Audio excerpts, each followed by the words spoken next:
এটা আল্লাহ তাআলার তরফ থেকে আল্লাহ রসুল আলাইহিস সালাতু ওয়াস সালামের উপরে বড় এক রহমত, মায়া এবং ইহসান।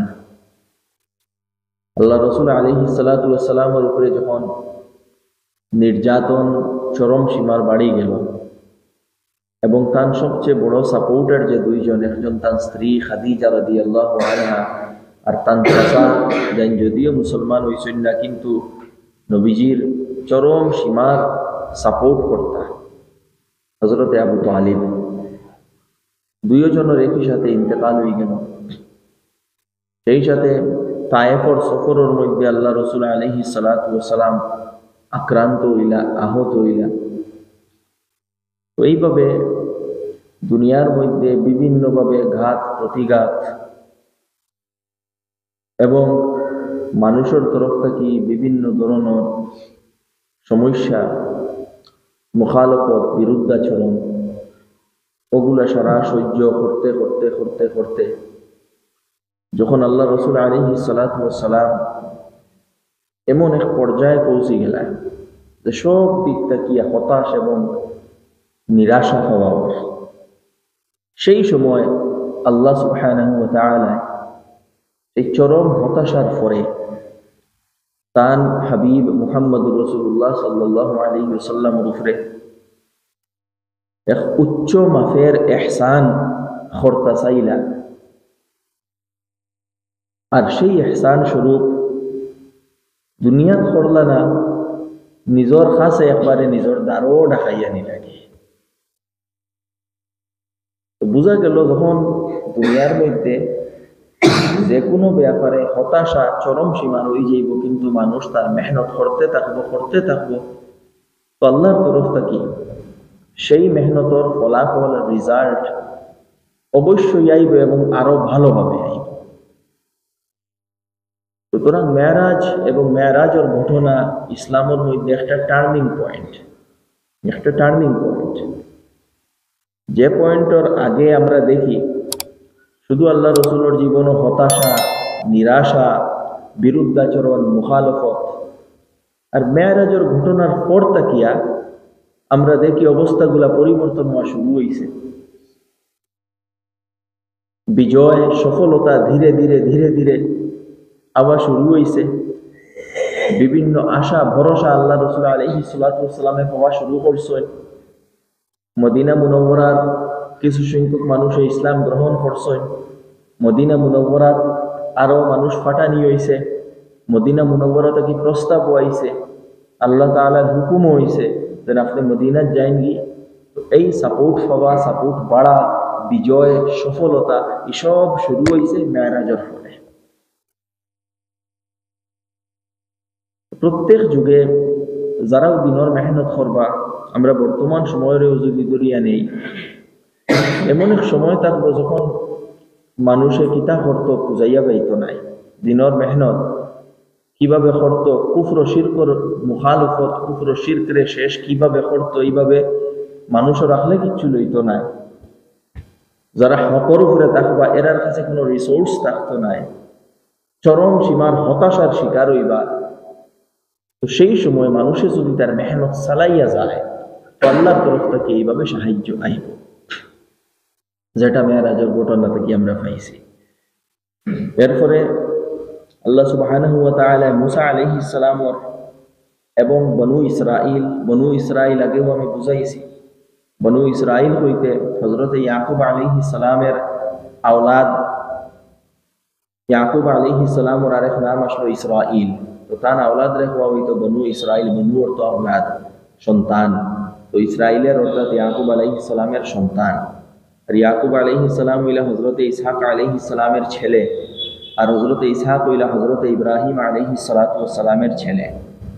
হযরত ইব্রাহিম আলাইহিস সালামের দুই ছেলে, একজন হযরত ইসমাঈল আলাইহিস সালাম আর একজন হযরত ইসহাক আলাইহিস সালাম। হযরত ইব্রাহিম আলাইহিস সালাম আপনারা জানেন বাল্যাবস্থায় একবারে শিশুকালে হযরত ইব্রাহিমে নিয়ে আরবের মরুভূমি ছাড়িয়ে আসলেন। তো সেই জায়গাত হযরত ইসমাঈল আলাইহিস সালামের বসবাস এবং সেই জায়গাত হযরত ইসমাঈলের খানদান আগে বাড়িছে। আর ও খানদানও আমরা নবী মুহাম্মদুর রাসূলুল্লাহ সাল্লাল্লাহু আলাইহি ওয়াসাল্লাম আইছে। আর এইদিকে হযরত ইসহাক আলাইহিস সালাম তাই সেই শামও রইছেন। শাম কইতে সময় বর্তমান ফিলিস্তিন, ইসরায়েলে যে অংশ দখল করিয়া নিছে, আপনার সিরিয়া, জর্ডান, এইসব মিলিয়া হইল আগর শাম।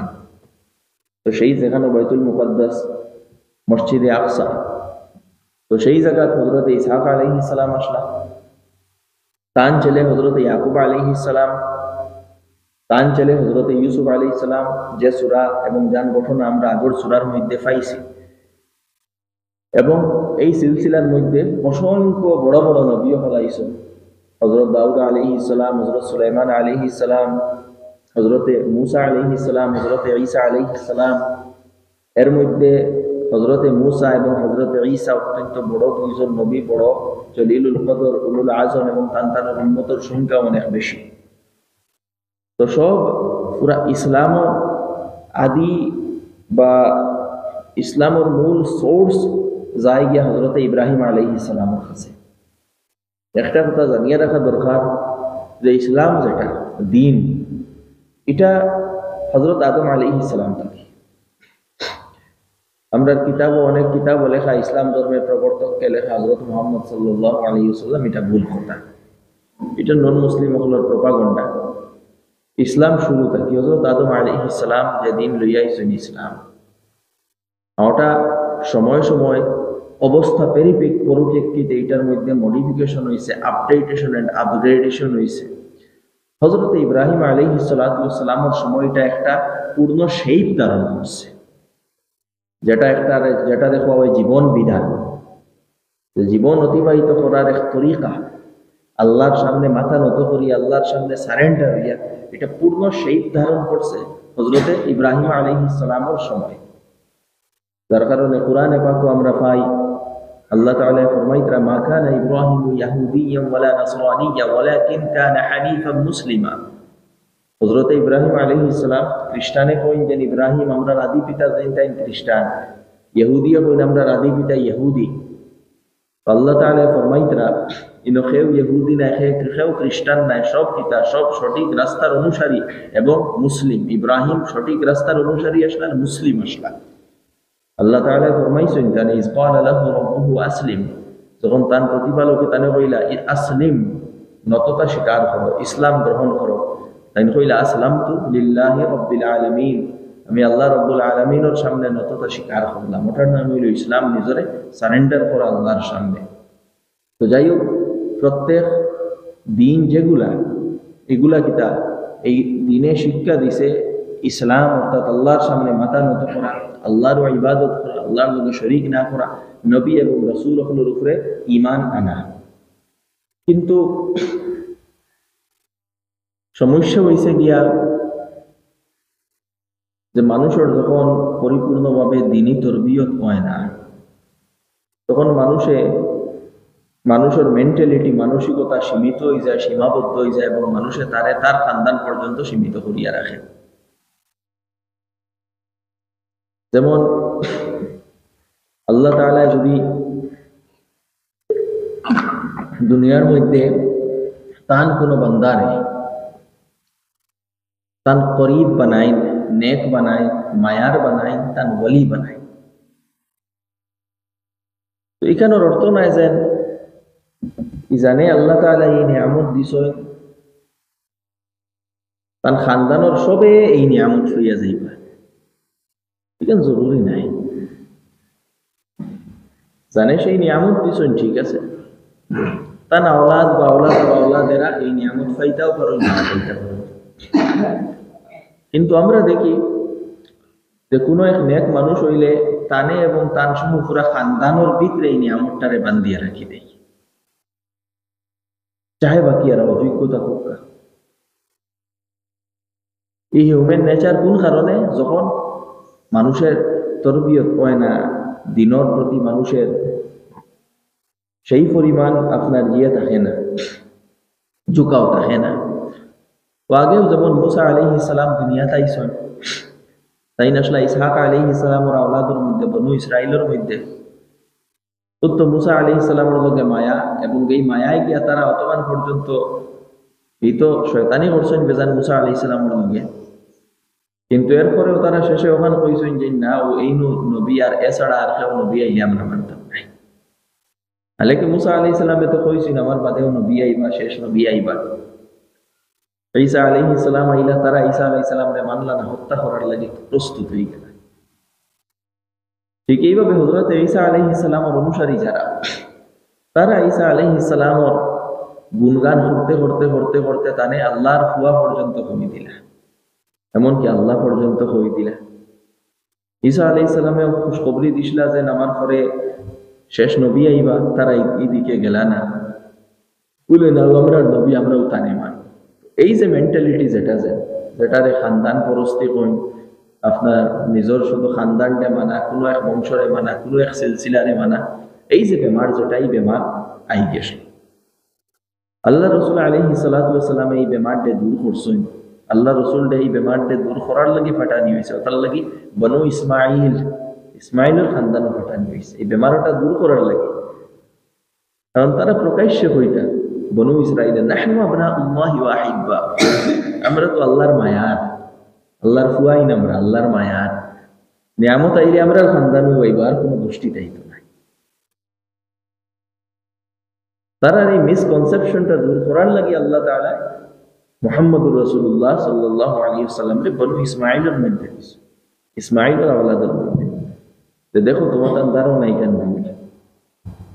যাই হোক, তো মুসা আলাইহিস সালাম এবং তার উম্মত বনু ইসরাইল এরার উপরে বিভিন্ন ঘাত প্রতিঘাত গেছে, বনু ইসরাইলের উপরে উত্থান হয়েছে, পতন হয়েছে, সেই দিকে ইশারা করা হয়েছে। এইগুলা গতদিন আমরা আলোচনা করছি।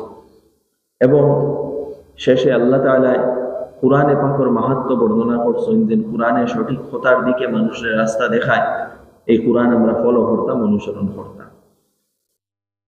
তো আজকে এই যে যেগুলো আয়াত, গুরুত্বপূর্ণ আয়াত, আল্লাহ তাআলা ফরমাইতরা ওয়ায়াদউল ইনসানু বিশররি দুআআহু বিল খাইর, মানুষে তার লাগি খারাপ দোয়াও কোনো সময় চায়, যেভাবে তার লাগি বালাইয়ের দোয়া চায়।